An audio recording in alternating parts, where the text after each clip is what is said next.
there's this cave woman. And outside of cave woman's cave is a plant.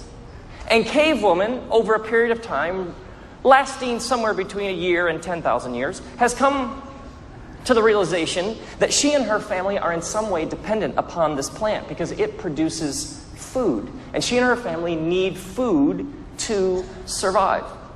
So she has come to the realization that she is dependent upon this plant that produces food outside of her cave.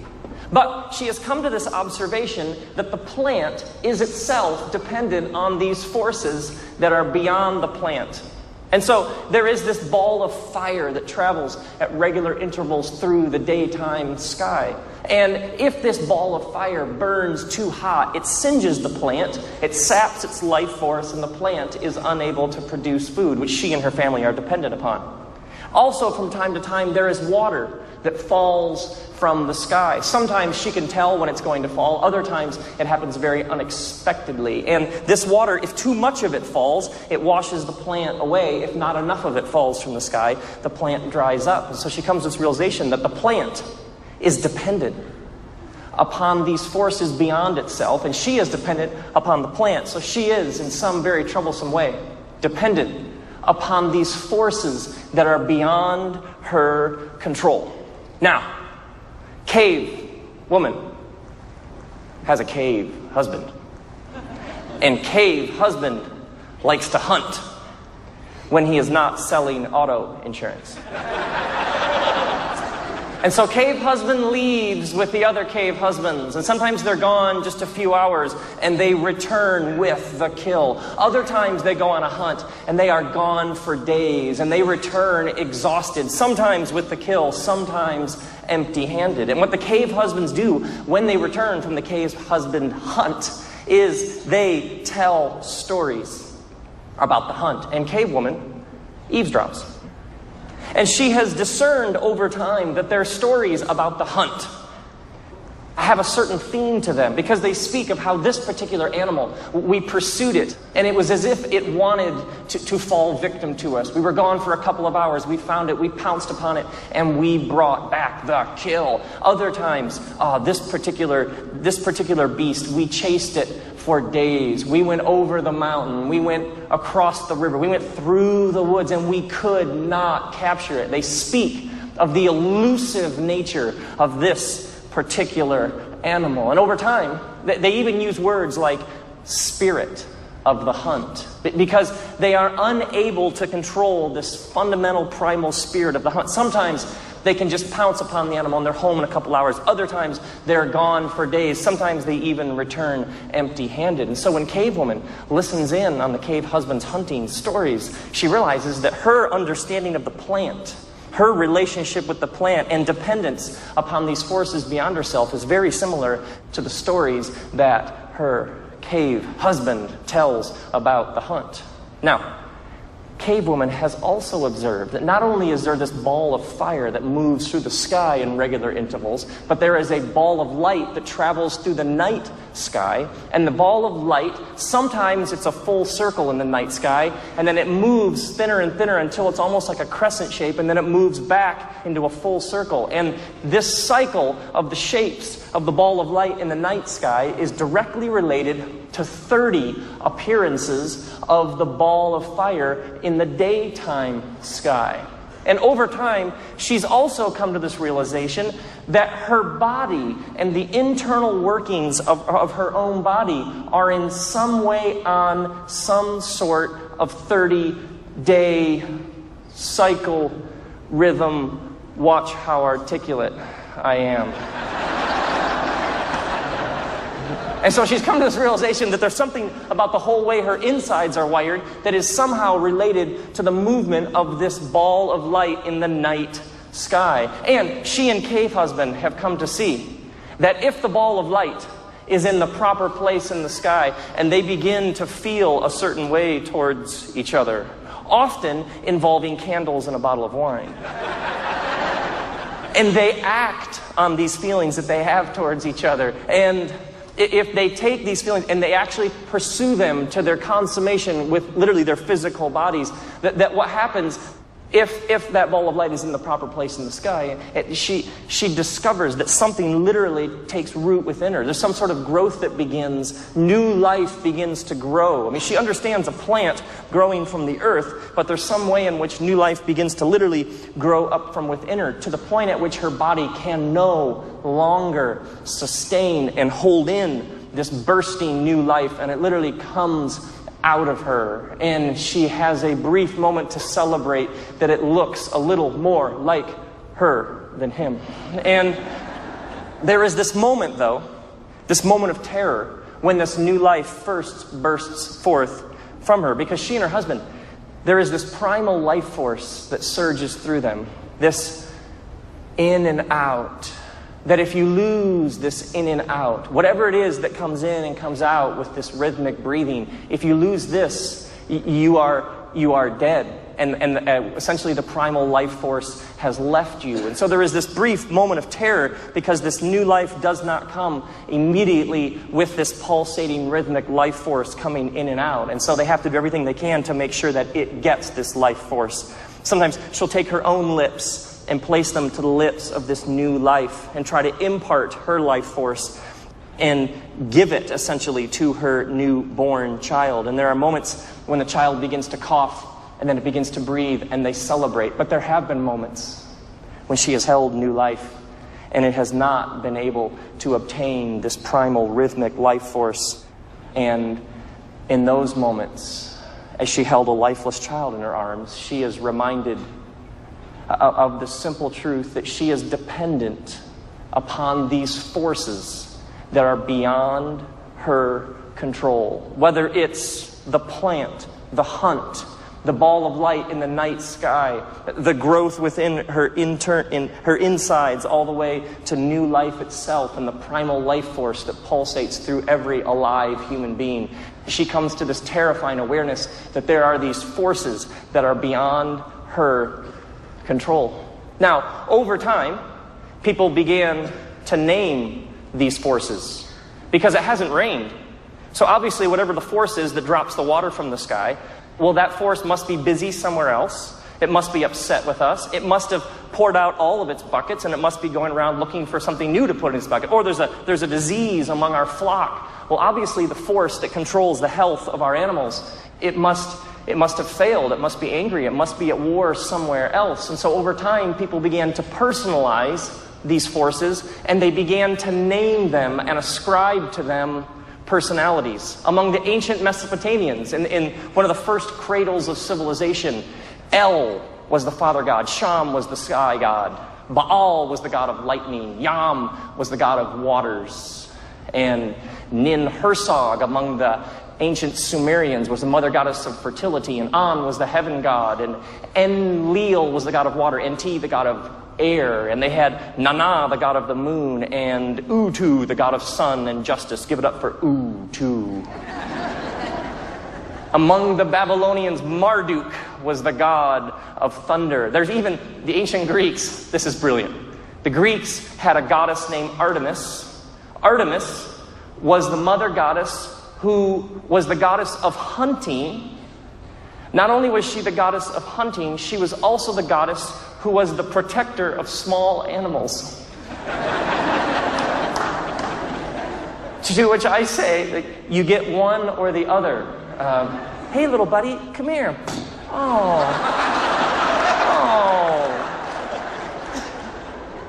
Oh, that's so sad. And the ancient Sumerians, literally 3,000-4,000 years ago in the ancient Near East, one of the first civilizations to ever emerge, the ancient Sumerians had a god of beer.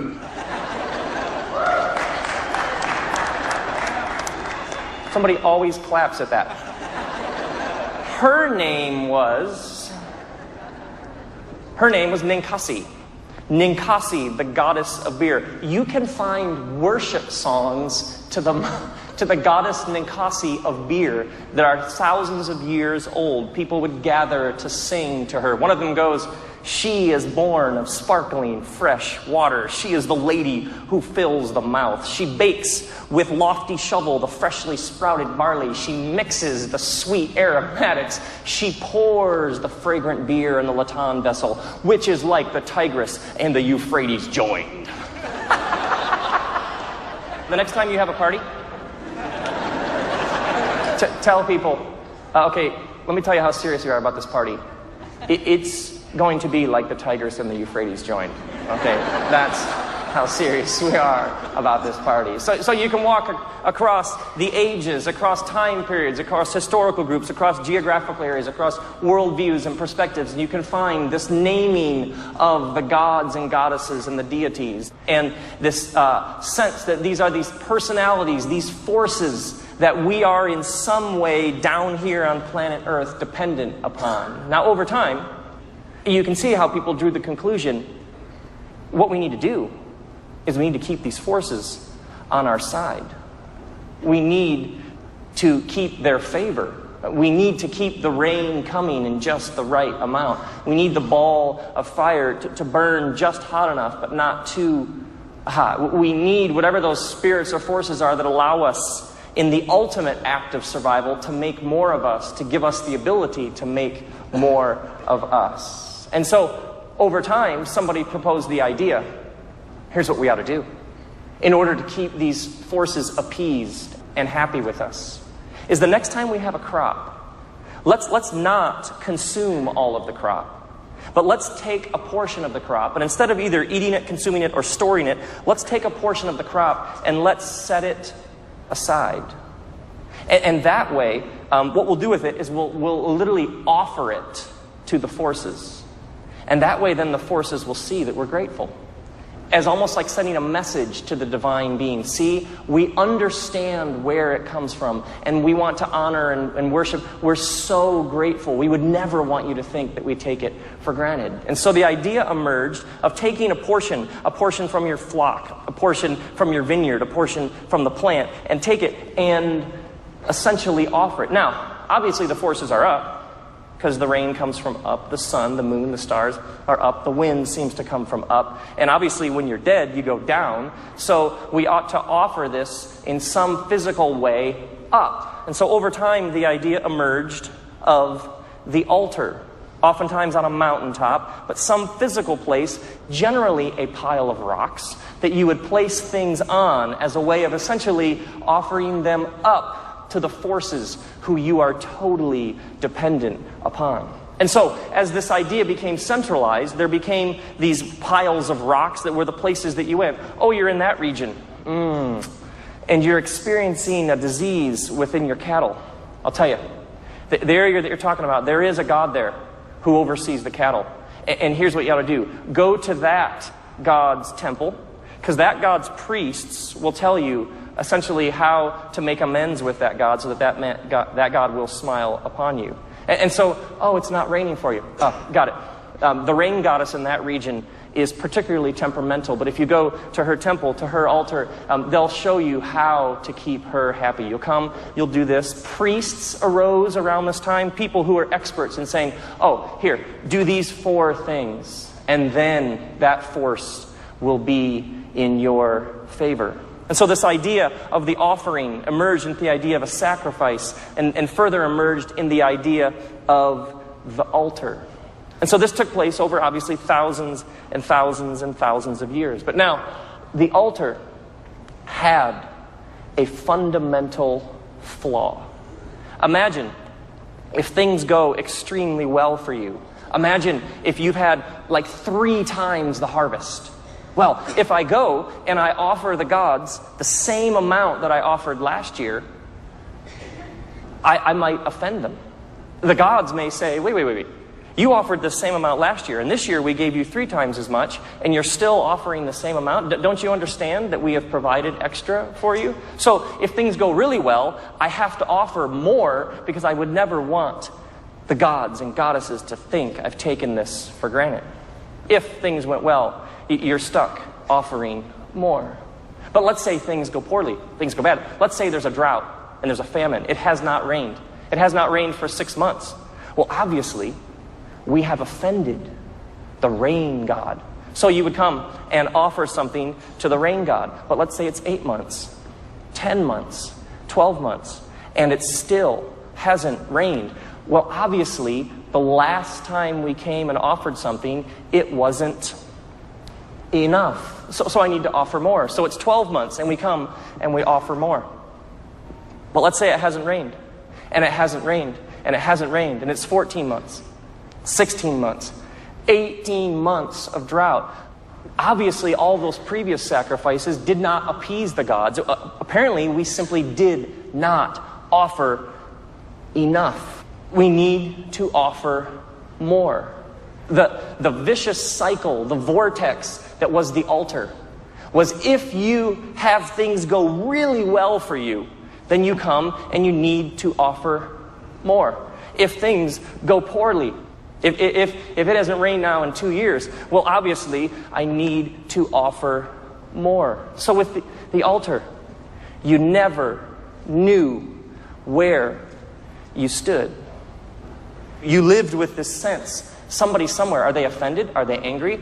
That was a good thing that happened, but I need to make sure that they know that I know that that was a good thing. And so the altar produced in the primal psyche of the first humans, and as it essentially emerged over the years, produced a deep, deep anxiety in the bones of humanity, because you never know where you stand with the gods. Well, I've offered all of my crop, except a little bit, and if I offer that, then we'll starve right away. And I've offered everything from my flock to make sure the gods are on my side. And if I offer this one animal left, well, then we'll starve in the next week. So I've offered everything of my possessions that's valuable. What's left to show the gods how grateful I am? The prophets of Baal in the land of Canaan, 4,000 years ago, would cut themselves as a way of shedding their own blood to show the gods, to show the forces. See, we are this devoted to you. Please understand, to earn your favor, I am even going to shed my own blood so that you will be appeased. I mean, I've given everything I have. All that's left is to essentially harm my body in a way that will show you just how deeply devoted I am to keeping your favor. There was a goddess named Kibbalah who emerged out of Asia in roughly 500 BC. She merged with some goddesses from the West, and the cult, the religion of Kibbalah grew and grew and grew in Asia Minor, which is present-day Turkey. Kibbalah was a mother goddess. She was also called the many-breasted one, family show.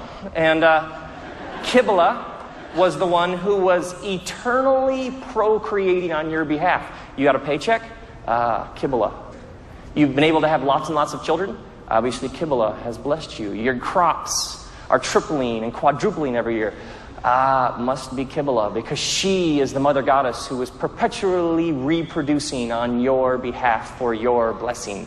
Now, the religion of Kibbalah was fascinating because Kibbalah was a female deity. Now, if you were a man, this put you in an awkward position because you wanted to show the female deity how devoted you were to her, but you're not a female, you are a male. And so there is historical evidence that the ultimate sign of devotion to Kibbalah, if you were a man, is you would castrate yourself in a religious ceremony in order to show your identification with the mother goddess. Gentlemen who are squirming, very normal response. There is evidence at the spring festival in the city of Sardis, Asia Minor, that in a frenzy of devotion and worship, somewhere between 4,000 and 5,000 men castrated themselves and then placed their former maleness on the altar of Kibbalah as a sign of devotion. Sardis, known for their choirs.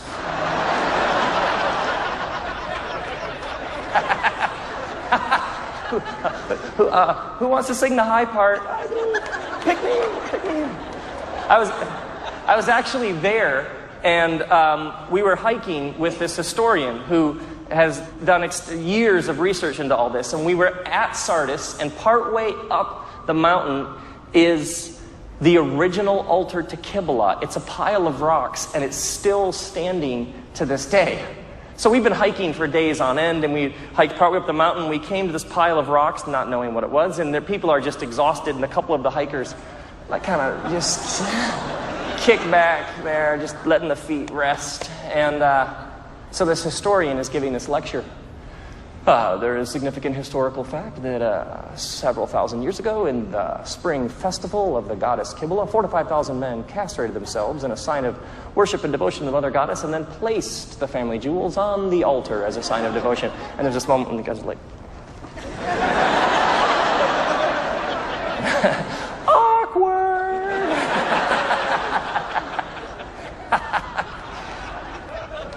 Archaeologists were excavating the great Aztec temple of Tenochtitlan, and they dug up the remains of 42 children who the Aztecs offered to their gods.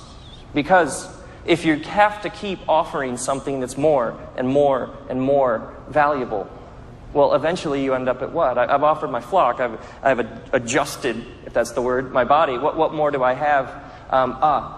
My firstborn. Now do you know how devoted I am? When 16th century Spanish colonizers first engaged with the Incan culture, they discovered that the Incans had a practice called capacocha.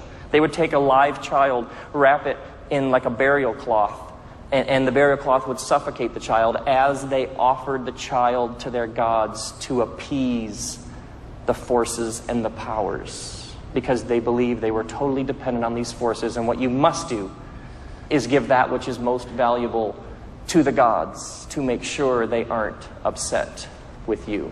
In the Hebrew scriptures, you can find several references to the detestable god Molech.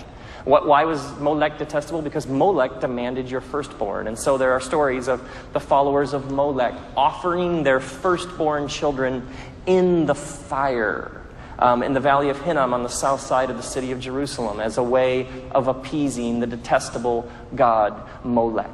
The problem with the altar is it was like this slippery slope. You have to keep offering more. And so deep in the collective psyche, the conscience of humanity, for thousands of years has existed this primal sense of fear, worry, stress. I don't know where I stand with these forces that I am dependent upon for my very survival. Now, history tells another story about these powers as well. If you've ever been trapped in a hotel room and someone named Gideon was there first, you have come across the biblical narrative. Now, the story of the Bible is fascinating because it's not detached from time and space. It's not a story that's told over here, but it's a story that comes up from within and is woven in among these very cultures we've already been exploring. So like the 12th chapter of the Bible begins with a story about a man named Abraham. Now, this story first was an oral tale. It emerged over hundreds of years as it was passed on and passed on. Eventually, a long time later, somebody actually wrote it down. But at first, it was a story that came about from within culture. Now, this story of Abraham emerged among Sumerian civilization. And the story begins, there's a man named Abraham who heard some sort of divine voice. And this divine voice said that he should leave his father's household and go to a new place. And then this divine voice said, I'm going to bless you, and then you essentially will bless people to the ends of the earth. Well, wait. A divine voice that a human being could interact with, could hear, could in some way connect with. Everybody in that day understood that the gods and goddesses, the forces, are somewhere else. Well, what? They're somewhere else. They do whatever they do up there or out there somewhere, and then we're left to kind of respond down here in actual space and time to whatever moods they're in or to whatever they happen to be doing. This story said and claimed that a divine, some sort of divine disembodied voice, some sort of God, connected with a human being in such a way that a human being could actually... This God invades actual human history and time and space to connect with a human being. This was an absolutely brand new idea in human history. And the voice says, leave your father's household. Well, when we hear father's household, we think, cable, grill, garage door. I mean, father's household, yeah. No, your father's household. Your father was the one who taught you how to navigate the forces. Your father taught you, oh, you need it to rain? Here's how you get the rain god on your side.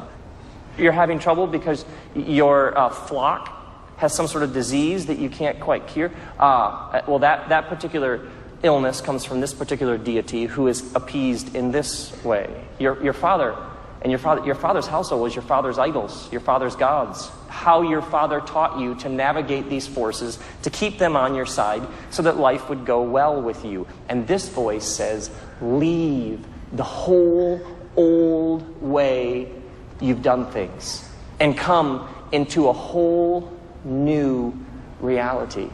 Well, the Sumerians believed that essentially history was cyclical. You're doing what your father did, what your father did, what your father did, and tomorrow will essentially be another repeat of yesterday. And so history moves in cycles. This story, right away in the first few words, says, leave behind that whole old way you know that things work and come and step into a whole new tomorrow that is totally unlike yesterday. These were absolutely revolutionary ideas in the human history. No one had ever proposed them. There are even these ancient Jewish stories that are essentially stories made up to comment on the radical nature of these stories about people like Abraham. One of them is a story that the rabbis would tell about the night that Abraham was getting ready to leave his father's household. They say that Abraham went into the main room of his father's house where his father kept all his statues that represented all the gods and goddesses. And they said that Abraham went in, he took an axe and smashed to pieces all of his father's gods and statues except one. And then he took the axe and put it in the hands of the one remaining idol. Then, the next morning, Abraham's father comes in. All of his gods are smashed all over the floor except for the one remaining one, which is holding the axe. And Abraham's father says, what has happened here? To which Abraham responds, I think it's quite clear what's happened here. To which Abraham's father responds, no, this can't be. These are lifeless idols. I carved them myself. I made them out of brick and stone and wood and marble. They're just lifeless idols. To which Abraham responds, then why do you bow down to them?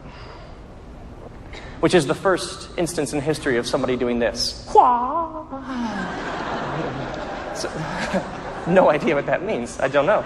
So there are these endless stories of the unbelievably progressive, innovative nature of a God who steps into human history and says to somebody, leave behind the whole worldview, the whole old way you've done things, and step into a new tomorrow. And then this God says a couple chapters later to Abraham, says, go outside, look up at the stars.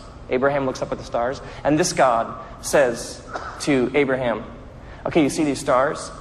Your children and your descendants are going to be as numerous as the stars. Well, actually, in the culture in which this story was first told, the Sumerians worshipped the stars. They even had a particular god of the sun. This god's name was Shemesh. This god uses the other gods as props to make a point in the stories this God is telling. This is absolutely mind-blowing. And then eventually, Abraham has a son. Father Abraham had many sons, and many sons had Father Abraham, and I am one of them, and so are you. And we've got that going for us. And so Abraham has a son. And in Genesis chapter 22, it says that God says to Abraham, take your son, your only son, whom you love. Now, this is the first mention of the word love in the Bible. Take your son, your only son, whom you love, and go to the region of Mount Moriah and offer your son as a sacrifice there. And so Abraham loads up his son and takes a servant and heads out to this mountain, a high place. and goes to offer his son, has the knife out to sacrifice his son to this god, a divine voice of some sort says, wait, don't do it. Stops him at the last minute from offering his son. And then this divine being says, actually there's a ram caught in a thicket over there. Come and bring that ram instead. And the story ends with, see, God provides. Now, if you've ever read the Bible, if you're still stuck in a hotel room and Gideon was there first, and you've gotten to this point in the story, you're thinking, what an odd story. It's tragic. Somebody call Child Protection Services immediately. Oftentimes when people first read stories like this, there is this kind of like, oh, okay, this is the reason religion is so destructive.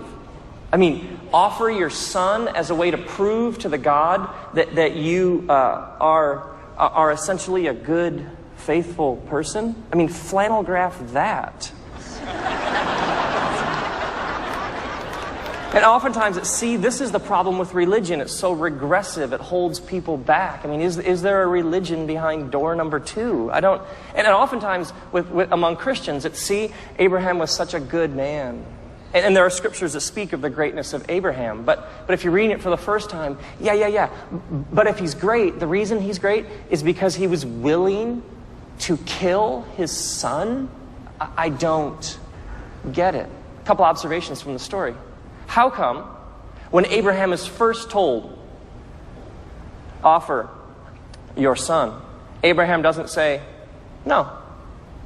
And he doesn't say, how? He apparently knows how to do this. Why is Abraham not shocked with the idea of a divine being offering that which is most precious and valuable to you? Because this is how the gods are. They demand. The gods demand the thing that is most valuable to you. So Abraham, of course, because he's a person of his day, just goes about heading out to do it. And then he gets there, he's about to offer his son, and God says, stop. Now, why is this? Is this God making a point? Is the whole thing a prop? Abraham, you are used to gods who demand the thing that is most valuable to you. Stop. And then this God says, offer an animal instead. Is this a whole new day? Because the story does not end with the greatness of Abraham. It ends with a statement about this God. This God provides. If we stop at the point where Abraham doesn't go through with it, we miss that perhaps what the storyteller is saying is, it's a whole new day. Your fundamental human posture is, what do I have to give the gods? But this story ends with a God not only who blesses, but a God who provides. A story about a God who provides instead of you having to provide was an absolutely revolutionary idea in human history. No one had ever presented a God like this. Now, if you're still trapped in a hotel room, and someone named Gideon was there first, and you get to the 3rd book of the Bible, you stumble across a lovely little tome called Leviticus. If you've ever read Leviticus, well done there. If you've ever read Leviticus, especially the first 5 chapters or so, you find yourself thinking things like, oh my goodness, this is like a B-grade slasher film with no plot. It's just how to kill things, chapter 2, how to kill more things, chapter 3. Here's what to do when you kill things. If you read it for the first time, you think to yourself, how regressive, how backwards. But we have to remember that this story did not emerge outside of human time and space, but emerged within human history. Leviticus begins by outlining 5 specific sacrifices. In the Hebrew language, they're called the Olah, the Minha, the Shelamim, the Hatah, and the Asham. Now, the first one, it says, come near to God. Well, wait. The gods are distant. The gods are somewhere else. And this book begins, come near to God. It then says, come near, gives instructions, offer an animal, so a bull, a goat, a sheep, a bird, offer something, and then the sacrifice is over.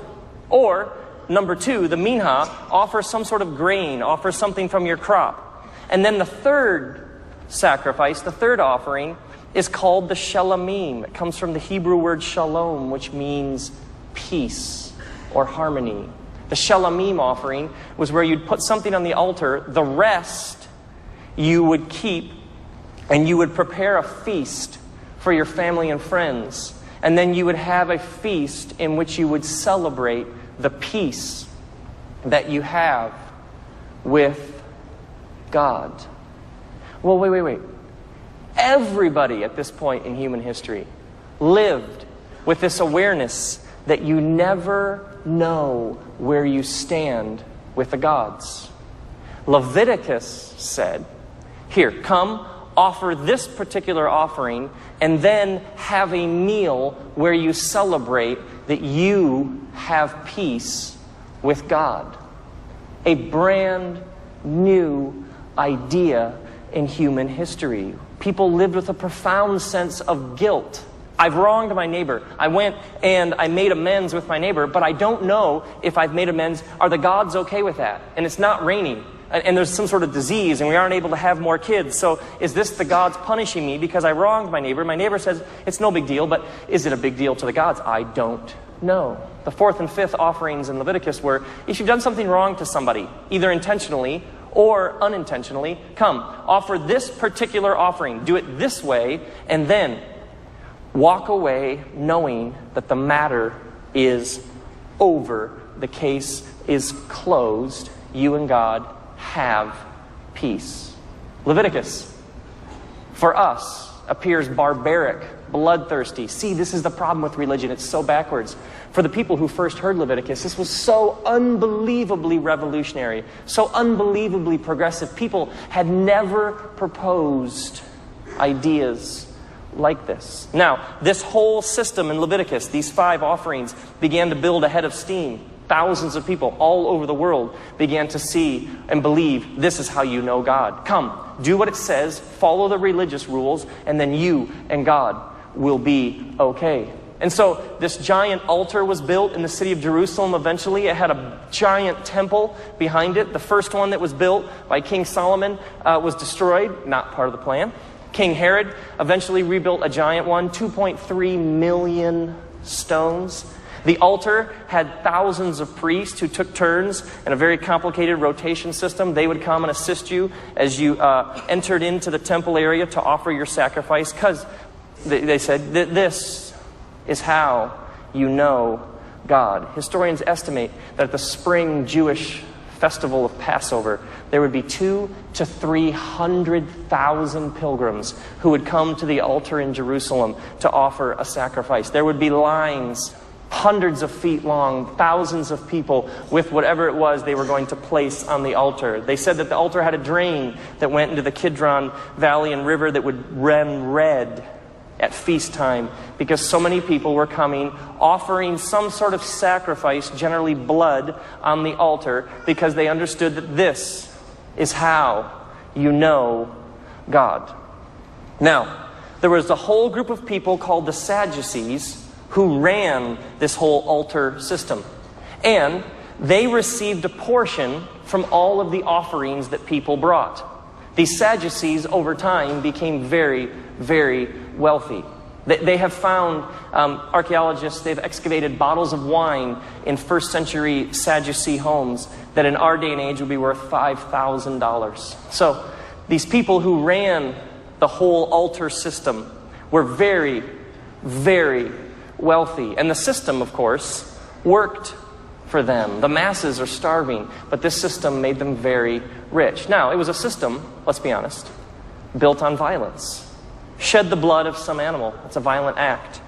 And it said, and then you and God will in some way be at peace. And so for the Sadducees, anybody who threatens this system, well, that just can't be. And so the Sadducees had strong relationships with the Roman army. Essentially, they had violence at their disposal. So if you threaten this system of violence, we will protect it and preserve it with our own violence. Now, several thousand years ago, a Jewish rabbi named Jesus stormed into the temple area and announced, one greater than the temple is here. To which I assume somebody said, and who would that be? He charges in and says, one greater than the temple is here. Jesus' insistence is that whatever was happening through him was in some way greater and better than this whole altar temple thing. This was an absolutely astounding claim to make. He then makes a whip of cords, charges in at one point, and he drives out all of the money changers. Now we think whip of cords sounds a bit like a temper tantrum, but you have to understand that in our culture, if we want to make a very revolutionary statement, then we give a lecture and we have 3 points that all start with the same letter. And people are like, wow, amazing. But in Jewish culture, you wouldn't just lecture people to death, especially among the prophets of which Jesus came from a long line of... No. What you do is you do some sort of dramatic guerrilla theater. You do some sort of dramatic gesture, which was like a living, breathing sermon. So when Jesus comes in and drives out the money changers, he's essentially saying to the people of his day, in language they would understand, this whole thing is condemned. It's irrelevant. There's a whole new thing on the scene, and it's greater. And it means this whole system is over and irrelevant. I mean, if you're a Sadducee, you don't particularly like this message. And there are 4 accounts of Jesus' life. One of them, the gospel, the account of John, he tells about Jesus, says that Jesus came into the temple area, and Jesus said, destroy this temple, and I will rebuild it in 3 days. To which somebody in the crowd, some sort of Captain Obvious, said, excuse me, but it took like 46 years to build, so we're a bit fuzzy on how you're going to work out that math. And then John says, what you have to understand is the crowd really didn't get what he was saying, because what Jesus was saying is he was saying destroy the temple. When he said temple, he was referring to himself. So Jesus charges in to the temple area, says something greater is happening. It's happening through me. He brings condemnation and judgment. This whole thing is irrelevant. It's the old thing. And then mystically identifies himself with this whole system and says, destroy this. So, kill me, destroy this, and 3 days later, something new will come into being. Something so fresh, something so great, it will render the whole old way obsolete and irrelevant. Well, we've seen that. I mean, the story of Abraham was absolutely mind-blowing for the people of its day. The story of Abraham was essentially pulling its culture forward. For many people, the thought of the scriptures is, well, these are these old, outdated stories that essentially yanked people back into the Dark Ages. The story of Abraham was so progressive, so aware, so enlightened. It was literally pulling culture forward faster than it could even handle it. The book of Leviticus, you can know where you stand with this God. You can have a peace meal with this God. So unbelievably progressive and radical, people couldn't even comprehend the extent of its greatness. And then you have Jesus. We've seen this story before. He's pulling the whole thing. Something greater is on the scene. Well, if you're the Sadducees, you don't want something new.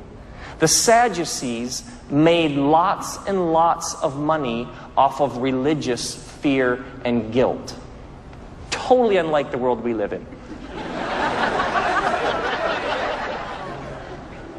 And so they killed him. Because if he's allowed to continue, well, he could bring down the whole system. And they have a vested interest in the system working. And so the system must kill him. Otherwise, he could be its downfall. Now, something very, very interesting happens on the way to his death. He's killed on a Roman execution stake called a cross. The Romans had become very good at inventing ways to make people miserable as they killed them and kept them alive as long as possible as an example to everyone else. You try and subvert or take over the system or rebel against the system, this is what will happen to you. You'll find yourself on a cross. Well, there are these moments on the way to the cross when Jesus experiences injustice after injustice. They come to arrest him with swords and clubs because he's so frightening. And one of his disciples pulls out a sword and starts swinging. And Jesus says, put away your sword. At every juncture, he responds with non-violence. Why? Because the altar was a place of violence. And it was protected and preserved by the Sadducees, who used violence and an army at their disposal to quell or crush anybody who threatened the system. If Jesus, in his path to the cross, at any point resorts to violence, is he then offering anything new? That'd just be the same old violence we've seen. He's ultimately, in his death, asking extremely profound, provocative questions about the very nature of the altar itself. His nonviolent resistance to a system based on violence was essentially his way of saying, what is your God like? Does your God need you to kill something so that your God can love? Is your God somewhere in a bad mood, and then you shed some blood, and all of a sudden your God says, come here, I love you, buddy? How does this work? What is your God like? Does your God need you to hurt something so that you and your God can have a relationship? What is your God like? Because everybody has a God. Those who say, I have no God, that's a particular kind of God. What is it that you trust? What is the ground of your being? What is it that you tread upon? What is it that you trust to be the deepest truths about how reality is at its deepest level? What is your God like? I had a meal with this businessman several years ago. I had known him around town, and we eventually had one of those, hey, we ought to get together sometime and actually, have more of an extended conversation. And so we met at this restaurant, and we started talking, and he seemed exhausted. Like, I barely knew him, but I was like, this guy is just barely hanging on. And I said, well, tell me about yourself. Tell me a bit of your story. And he says, well, I work several jobs. One of them is an hour away. He says, I drive all the time. He says, I work and I work and I work and I work. And as he began to tell his story, he told about how when he first met his wife, he said, my wife's parents were terrified that I wasn't good enough for her. And then he told about where his in-laws live, very nice, expensive part of town. And he says, my in-laws, who are now my in-laws, were always terrified that I wouldn't be able to provide a standard of living for their daughter that they believed their daughter deserved. So he says, I decided I was going to buy my wife a house near her parents to prove that I'm good enough. So he says, I bought her a house right near her parents. And he says, just to keep this lifestyle up, I have to work, and I work, and I work, and I work, and I work, and I work. And he says, that's why I'm just killing myself, is I have to prove I'm good enough. So I'm listening to this sophisticated, modern businessman, and I had this thought, like, how primitive. Like it's as if this guy is bowing down to these gods, and he doesn't even realize it. The gods of success, achievement, ambition, acceptance, validation. I mean, this guy is killing himself for these forces that he can't keep happy. A couple of weeks ago, I ran into 3 women in one day who cut themselves. The one said she cuts herself because of the pain, the stress of family, work, school, and she said, I just get numb from the stress and worry. She said, I can't feel anything, and cutting is like a way to feel something. The other one said, she spoke of the pain, and at one point I just said, show me where you cut yourself. And she said, no, I cut myself on my legs. That way I can wear pants and no one will know. And the third, she said, my mom always says to me, you embarrass me. And then she said, and my dad hates me. And I was like, no, your dad doesn't hate you. And she's like, yeah, my dad says to me, I hate you. Kind of failed pastor moment there. God loves you and has a wonderful plan. Cutting I mean, the prophets of Baal cut themselves 3,000 years ago in the land of Canaan. And now this girl who's in high school takes part in a ritual that's thousands and thousands and thousands of years old. I ran into this guy. He's probably in his mid-20s. I've known him for several years. I ran into him probably 6 weeks ago. And he's like, aren't you going on some sort of tour? What's that thing called? And I was like, the gods aren't angry. He's like, they are with me. I was like, where does that come from? I mean, this guy is like mid-20s, and he's a citizen of the most technologically advanced society in the history of humanity. And he hears the gods aren't angry, and his gut response is, they are with me. What is that about? Several years ago, I ran into this high school kid I know, and he says, Rob, he says, I am barely hanging on. He says, my good friend attempted suicide. And he says, so the past couple days, since then, I've been sitting with him. He says, I don't have anything more to say. And eventually he said, would you go visit him? So I went to visit this kid. And I visited him at this kind of mental health care hospital facility place. And they take me through, and you go past the nurse's station into this room. And this kid I've never met before. And hi, how you doing? I'm Rob. What's your name? And he has this bandage on his shoulder that like goes down his arm. And I said, apparently you've had a rough few days. Tell me what you've been up to. And he says, I have these huge gambling debts. And he says, the people who I owe all this money to are coming after me. And I didn't know what to do. And he says, I couldn't like tell anybody. I couldn't like tell my family or my friends. That it's like the shame of admitting that kind of mistake or failure. So he says, I came to this realization I just have to end my life. So he says, my friend's parents were out of town. So I went over to their house. And they have a hot tub. And I got in the hot tub, put my feet in the hot tub. Before I did that, I took a toaster. And I plugged the toaster in, and I set it down next to me on the edge of the hot tub. And then he says, I filled my system with alcohol, and I slit my wrist so the blood would flow. But he says, the problem is I filled my system with too much alcohol, and I passed out. And instead of having time to throw the toaster into the hot tub, I passed out and fell over on top of the hot toaster and got first-degree burns. No. See, some of you want to laugh. And I did too, so you're okay. I didn't know what do you do? Are you making this up? Is this true? He's telling this with this is actually what happened. And then he ends the story. He looks at me and he says, I can't even kill myself right. How does a 17-year-old amass that kind of guilt and shame? How does he get a cloud, a dark cloud over his soul that thick and oppressive that he comes to the conclusion it would be better just to end his life than to move forward in tomorrow and the next day? There's this writer named Vincent Donovan, and he spent time in the 70s among the Maasai. The Maasai are a tribe of people who live in sub-Saharan Africa who are famous for their resistance to all forms of modernization.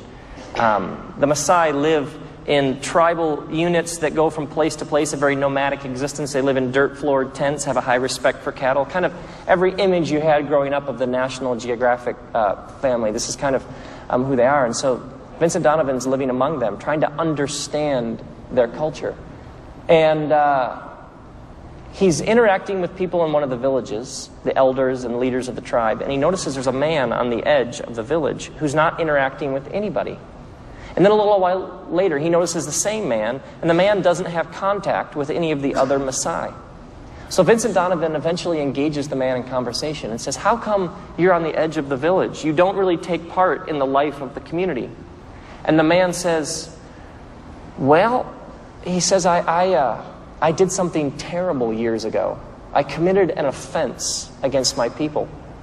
And he says, we Maasai, we don't have a way to deal with the terrible thing that I did.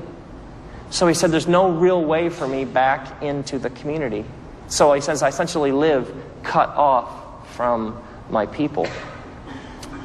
And then I met this woman several months ago who asked if we could talk, and she said, I have a question. She said, I did something terrible years ago. And she said, it brings me so much shame, and I have so much regret.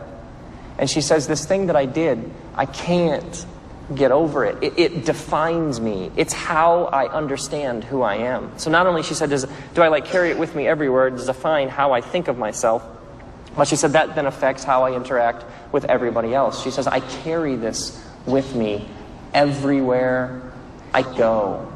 And her husband is standing next to her, and he's just nodding. I had this thought, like, she isn't the only one who carries this with her everywhere she goes. So we hear about the Messiah, and we think how primitive, how tribal, how backward this man on the edge of the village, and yet this woman is essentially the woman on the edge of the village. If your heart is beating, if your eyes are opening to the suffering of the world, you have to ask at times, do we have the same old gods and goddesses? We just call them by different names. I mean, we live in the most enlightened, evolved, progressive culture in the history of humanity. Or do we? Or are there ways in which we are just as backward and primitive? Do we have the same angry, demanding gods and goddesses who are never satisfied? We just call them by different names. Now, the first Christians wrestled with the implications of Jesus resisting the system, insisting that this system was over and something new had come about, and then getting killed by the system, and then 3 days later rising from the dead. For these first Christians, this wasn't just a nice religious act by a good Jewish man for a nice little ethnic group of people. For the first Christians, Jesus resisting the system and then ending up being killed by it, but then being vindicated 3 days later by rising from the dead. For them, this was something that had to do with all of humanity. So as you read the New Testament, they're searching for bigger and broader ways to explain just what it meant for the system to kill him, and then for him to in some way conquer the system in return. One of the first people to really argue for this in a big, giant way was the writer of the book of Hebrews. The book of Hebrews is one of the last books in the Bible. Now, we don't know who wrote Hebrews, but whoever wrote Hebrews, she was brilliant. The writer of Hebrews says, at one point, he, Jesus, appeared at the culmination of the ages. I mean, could you get a better phrase than the culmination of the ages? I mean, she said, he appears at the culmination of the ages to do away with sins by the sacrifice of himself. So for them, his death at the culmination of the ages was some sort of giant moment in human history. There's a whole new thing that's happened, and everybody is invited to step into it. And this whole new era, or this whole new consciousness, or this whole new reality people could trust, was something to do with this Jesus who essentially, the writer of Hebrews says, offered himself. So his resistance to the whole sacrificial system essentially meant that he became the ultimate sacrifice that then did away with the whole need for that whole way of understanding how you navigate the forces. Another one of the first Christians, a man named Paul, said, oh, Jesus and his shed blood, sacrifice language, on the cross, this was God making peace, reconciling himself to all things in heaven and on earth. Now, in the Greek language, the phrase all things translates literally all things. That's actually how it translates. This was God making peace with all things in heaven and earth through this Jesus. I have a friend who knows, he seems to know all the most interesting people on the planet. If you don't have a friend like this, get one. He has these parties, and you go when he has these parties because you have no idea who you're going to end up interacting with. I went to one of his parties, and I'm talking with a gentleman who I'd never met before, and we began talking, tell me a bit about your story, let me hear about your story. And his story, basically the first 3 minutes of his story was, I grew up in Rwanda, my mother was barren, and after a while she had me. And a barren woman whose womb is open, that child is considered an anointed gift from the ancestors. Not a bad opener. You know what I mean? It's a couple clicks up from, hi, I'm Gary, and I work in accounting.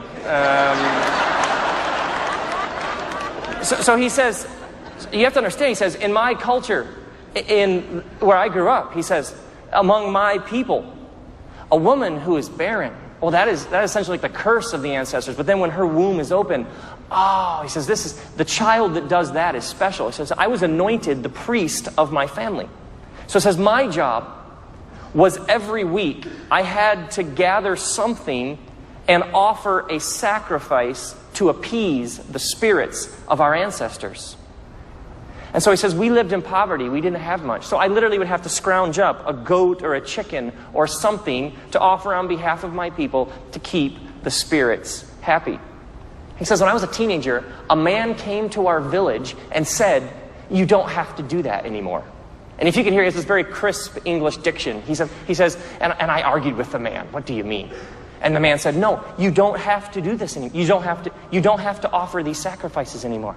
And he says, I was shocked. I mean, the outrage of this man's message. I argued with the man. I came back at him. What do you mean? This is how I appease the spirits of my ancestors. He says, the man insisted, no, no, no. He says, the man told me this story of a Jesus, this man, this divine son, who was some sort of divine representation, flesh and blood, but real. He says, this man, Jesus, the man insisted, had in some way offered himself so that no one would ever have to live like that again. And so his essentially shed blood was the end of that whole way of understanding reality. And if you could hear him, he just says, and I argued, and I protested, and the man would leave. He would come back. We would argue some more. He would leave. He would come back. We would argue some more. He says, eventually, I decided to trust this man's message about this Jesus. And so he says, I stopped offering sacrifices, and all of a sudden, we had animals.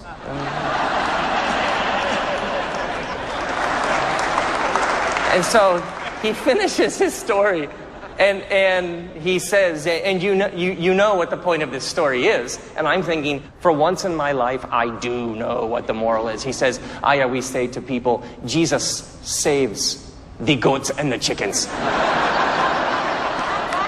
These first Christians were essentially arguing for a whole new upside-down understanding of ultimate reality. Essentially, they were saying, you have lived for thousands of years with, what do I have to give to the gods? But this God has given something that puts an end to that whole worldview. Essentially, you have lived with, what do I have to offer so that I will have divine favor? Oh, no. You already have divine favor because of what's been offered.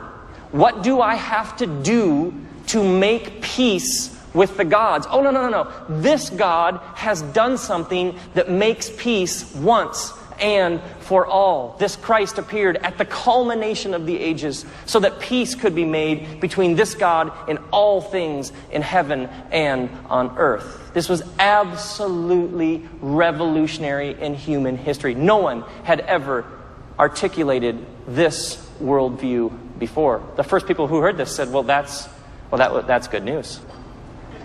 Now, this, of course, raised all sorts of questions about the very nature of religion itself.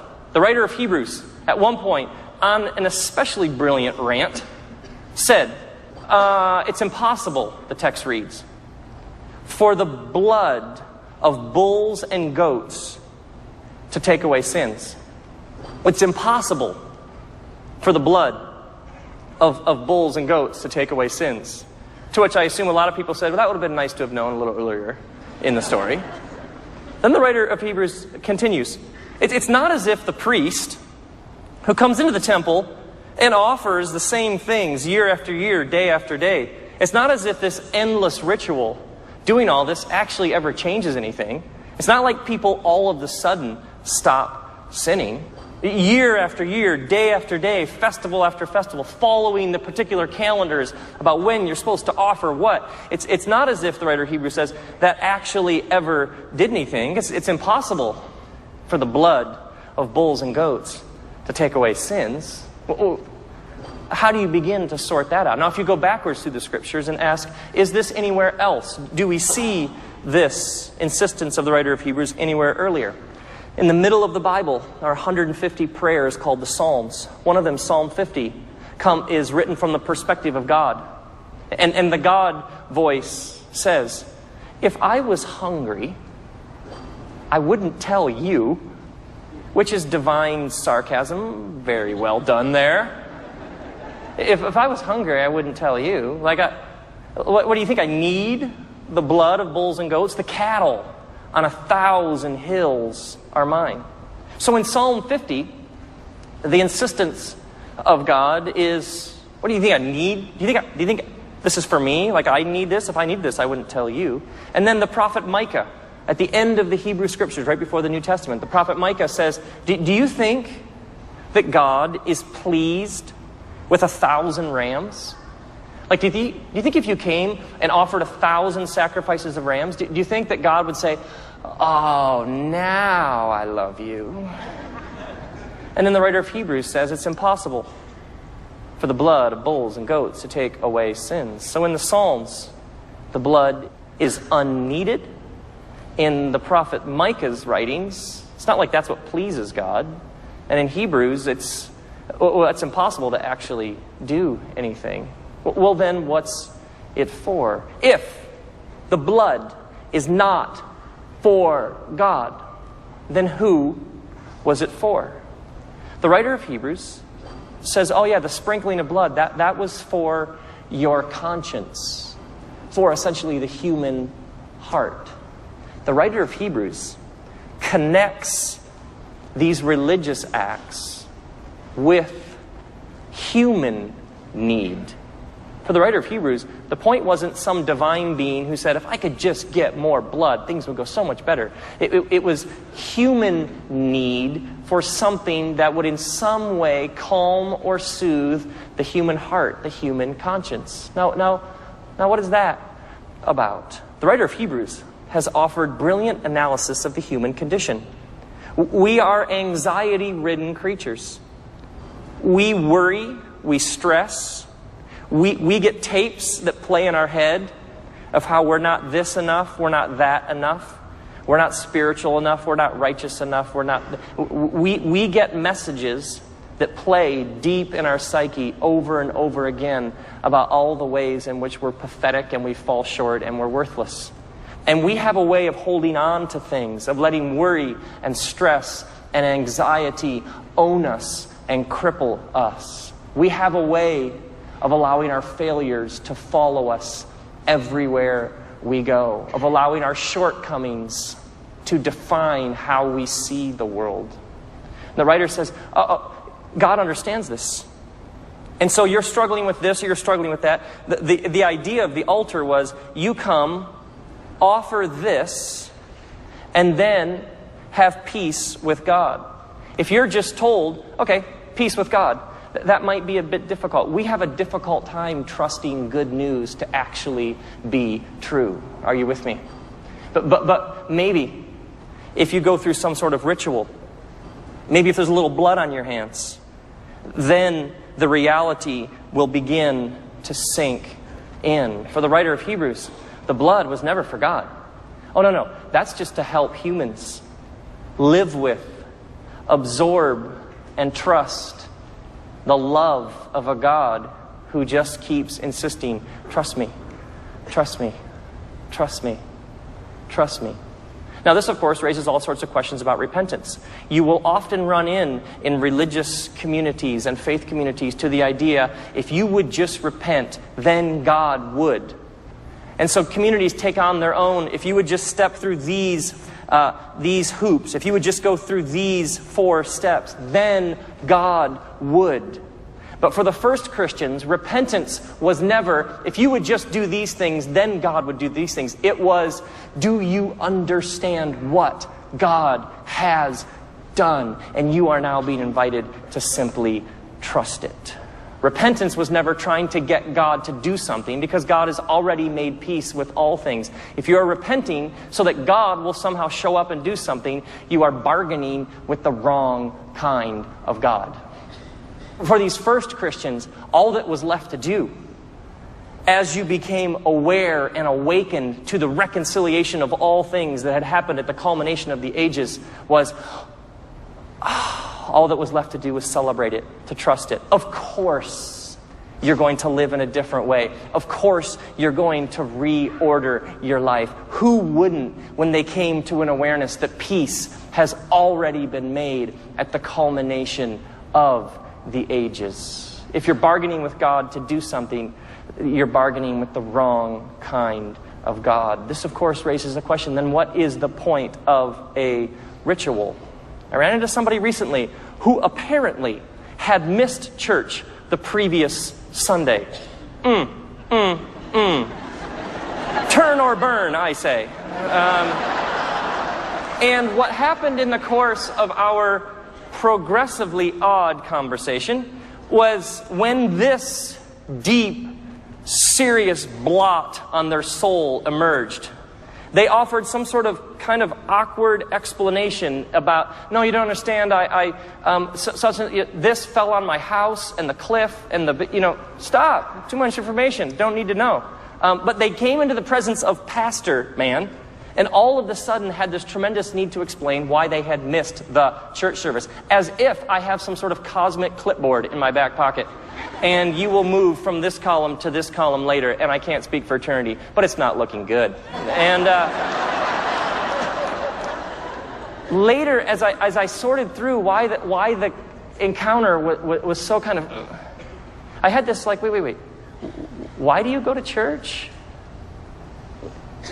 Essentially to get God off your back for another 6 days, so that some sort of deep-seated anxiety will go away for another 7 days? Well, do you go do this so that somebody somewhere will be pleased? Well, that's the same old primal gods and goddesses. What is the point of a ritual? Whether it's a church service, whatever. What is the point of a ritual? The point of a ritual is to ground us, to open us up, to remind us, to tap us in to the peace that has already been made at the culmination of the ages through this Christ who offered himself. Any ritual, any religious gathering that merely piles on a whole new weight of what you aren't, what you haven't, what you aren't doing, what you're not good at, what all the ways in which you fall short. Any gathering that simply piles on the same old guilt, anxiety, worry, and stress is not a Christian ritual. I don't care what language it uses to describe itself. The only proper Christ-centered ritual is one that reminds you, that refreshes you, that awakens you, that opens you up to the God who has made peace with all things in heaven and earth through this Christ who offered himself. A friend of mine struggled with ending his life for an extended period of time, for years on end. He struggled with, why don't I just end it? And he would stare at his wrist and think, I could just slice right here and it would be over. Several years ago, he had an encounter with the resurrected Christ. In the depths of his pain and torment, he met the resurrected Christ who knows something about pain and torment. And he had this experience in which the ground of his being shifted from stress, from worry, from shame, to love, to peace, to trust. He had an experience with the resurrected Christ that absolutely, profoundly altered the whole way he sees everything. Soon after that, he got a tattoo of a cross right here. And now, every time he looks down at his wrist, which was previously the place of temptation, there's too much pain. Nothing can be trusted. I ought to just end it. When he looks at this place that was previously the place of temptation, he is reminded of the peace that has been made, the reconciliation of all things that was made at the culmination of the ages. This cross for him has become a sort of living, breathing ritual. A friend of mine spends an hour each morning on a cushion in his house. He sits perfectly still. He invites the God of the universe to put him back together. He invites God to go into all the broken places deep in his soul. He invites the reconciliation of all things to take part deep in the places of his own pain. And then he simply asks Christ, he asks this Jesus to lead him that day in acting in the world in such a way that he'll bring that reconciliation to whoever it is that he comes in contact with. For some, it's a piece of art. For some, it's a song. For some, it's a particular place in nature. For others, it's a meal and a table full of the people that they love the most. For others, it's a table full of total strangers who desperately need to know about the reconciliation of all things. But the point of a ritual is it's anything that takes you back, that reminds you, that awakens you, that enlightens you, that opens your eyes to the peace that has already been made. Now, as we sort through these New Testament writers and the way they speak of Christ being offered as essentially some sort of ultimate sacrifice on some sort of giant altar, however they articulate this, as we see it, the first impulse is to think, well, then apparently probably all that sacrifice altar imagery is over. But perhaps what they're saying is, okay, enough, away with that, Jesus said something greater, so now we just leave that behind. But in a brilliant twist at the end, the New Testament writers take this imagery and they essentially hijack it, they co-opt it for an even bigger idea. The writer of Hebrews says there is one sacrifice left. There is one sacrifice that still does please God. That is to do good for others. The writer of the book of Romans, one of the first Christians, said, offer yourselves as living sacrifices. Well, sacrifice is dead. So a living sacrifice already is taking this imagery and essentially hijacking it for some greater purpose. Now what is this about? Lots of people have a difficult time trusting that a peace has already been made. So when you become aware of this, when your heart opens up to this, when your eyes are open, then you put flesh and blood on the reconciliation of all things. You act it out in living, breathing skin and bones for those who would have a difficult time trusting that this really is true. And when you do that, people may be able to then say, okay, I can trust that. Essentially, the New Testament writers say, offer yourself to the world as a flesh and blood example of what the reconciliation of the ages, the peacemaking that God already has done at the culmination of the ages, looks like in flesh and blood. I know this woman, she has 4 young kids, and several years ago, her husband told her about his girlfriend. And then soon after that, he told her about his desire to be with his girlfriend, to leave she and the 4 kids. And so he did. And she had no way of feeding the kids. She was about to lose her house. She was struggling with the very basic issues of abandonment. This man has left us with nothing, and he's not apparently going to be faithful in his responsibilities. And some people came around this freshly single mom trying to sort through how she was even going to go forward. She got a call one day from this couple who said, can we come over and just take you for a drive? And she said, sure. Okay, so they come over, they pick her up. They take this mom around the corner. She's about to lose her house, not knowing where she is going to spend the next few nights with her 4 kids. They take her around the corner to a house. They pull in the driveway.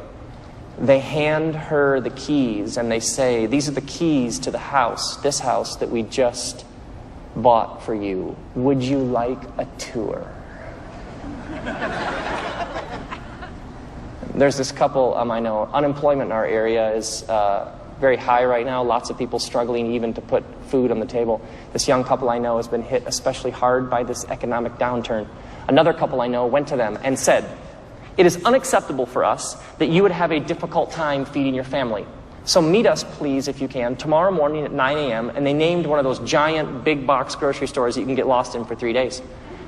So the next morning, this couple shows up. And this family said to them, This couple here, we are going to feed you for as long as it's an issue for you. We have committed. So can we go through the store now, and let's just get you everything you need for now, and then when you empty your cupboards, just call us and we'll come and we'll fill your house again. And so they proceeded to buy them $900 in groceries. And as the story was told to me, that family's minivan just limped out of the parking lot.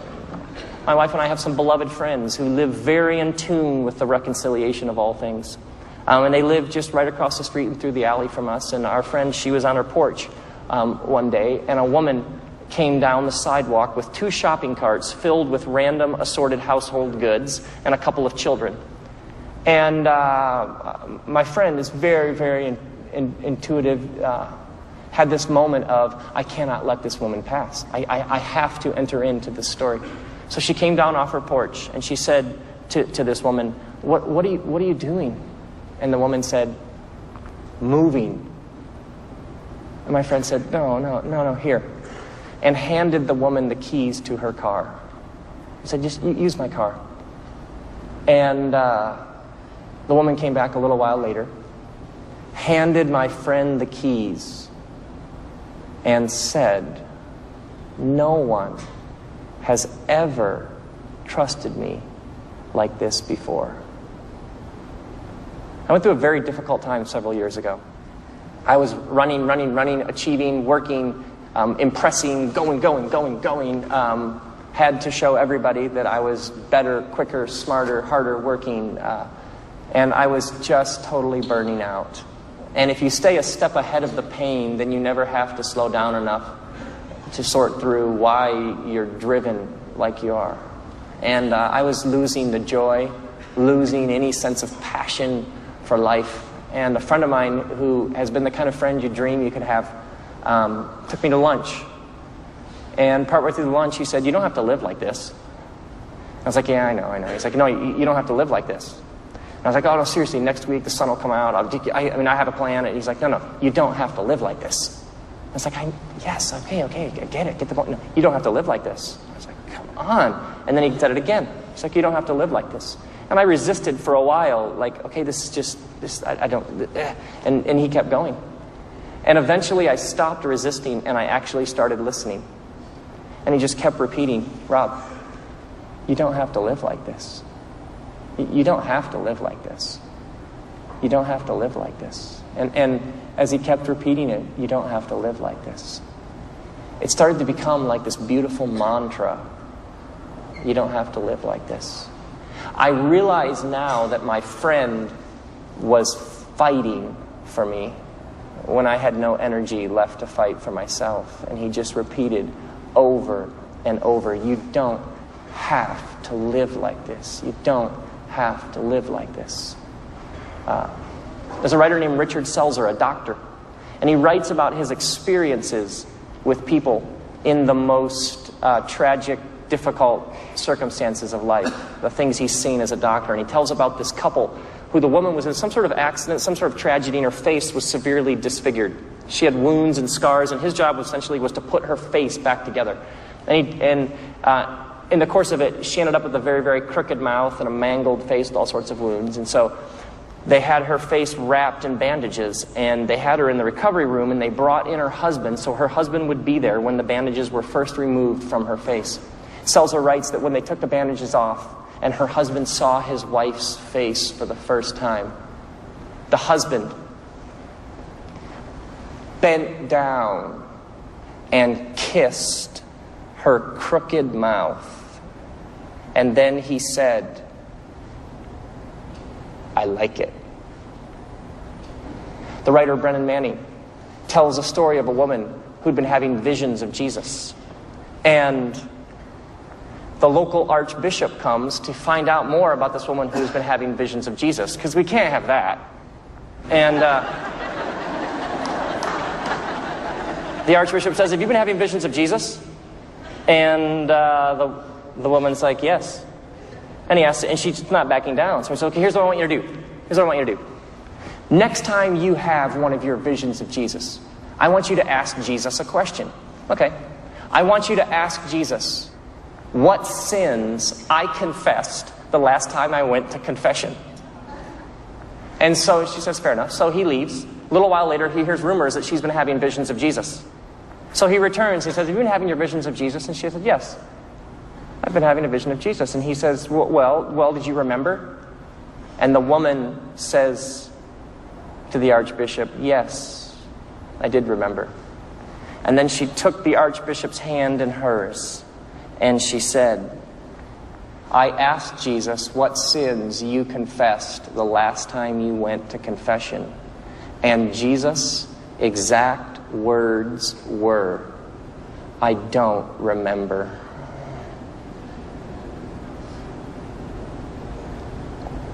And the woman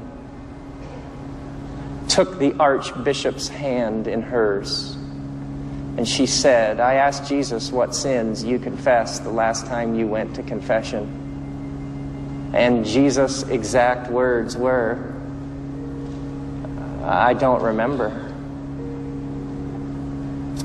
And the husband bent down and he kissed her crooked mouth, and he said to her, I like it. And that girl who cuts, I had the privilege and honor of looking her in the eyes, and I got to say to her, you don't embarrass me. And the woman handed my friend the car keys back and said, no one has ever trusted me like that before. And the minivan just limped out of the parking lot. And the couple said to the single mom, would you like a tour? And my friend sat across from me, and he repeated, you don't have to live like this. You don't have to live like this. You don't have to live like this. You don't have to live like this. You don't have to live like this. You don't have to live like this. You don't have to live like this. So may you come to see that He has appeared at the culmination of the ages. May you come to trust that reconciliation, peace, has been made. May you believe that this God is not angry, because this God is love. Peace be with you. Thanks. Good night.